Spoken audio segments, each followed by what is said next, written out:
नमस्कार, मैं हूं निवेदिता और आप देख रहे हैं खबर प्रधान।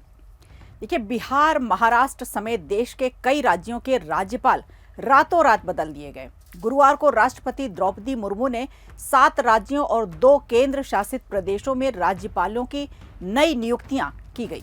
अचानक हुए इस फेरबदल से सियासी गलियारों में चर्चाएं तेज हैं। इनमें दिल्ली और नागालैंड को नए राज्यपाल मिलना शामिल है। पश्चिम बंगाल में चुनाव हैं और यहां के राज्यपाल सीवी आनंद बोस ने इस्तीफा दे दिया।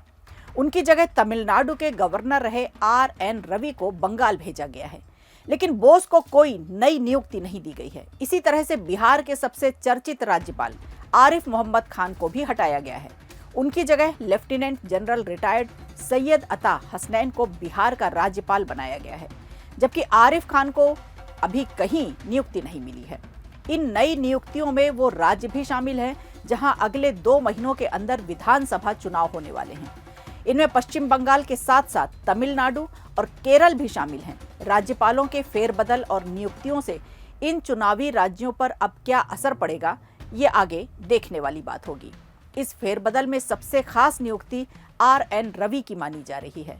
रवि को तमिलनाडु से हटाकर पश्चिम बंगाल का गवर्नर बनाया गया है और पश्चिम बंगाल विधानसभा चुनाव से ठीक पहले राज्यपाल डॉक्टर बोस को अचानक अपने पद से इस्तीफा देना कई सवाल भी खड़े करता है।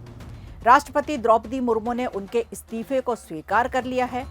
आर.एन. रवि फिलहाल तमिलनाडु के गवर्नर हैं। उनके गवर्नर पद पर रहते तमिलनाडु की एम.के. स्टालिन सरकार के साथ आए दिन टकराव होता रहा। रवि 2 बार तो विधानसभा को संबोधित करने पहुंचे, लेकिन वो बिना भाषण दिए ही विधानसभा से वापस चले गए थे।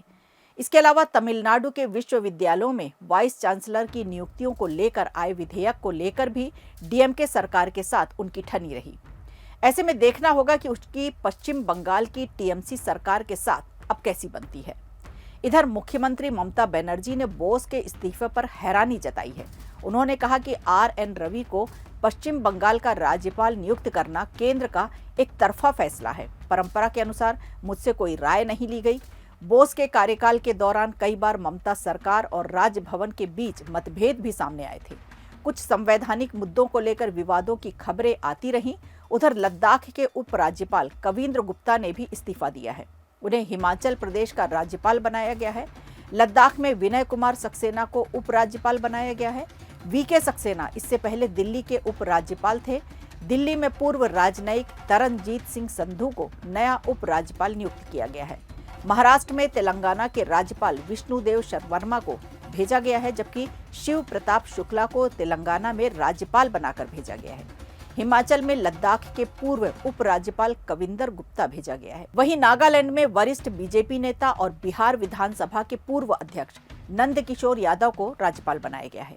इसके अलावा तमिलनाडु में केरल के राज्यपाल राजेंद्र विश्वनाथ अर्लेकर को लेकर अतिरिक्त प्रभार सौंपा गया है।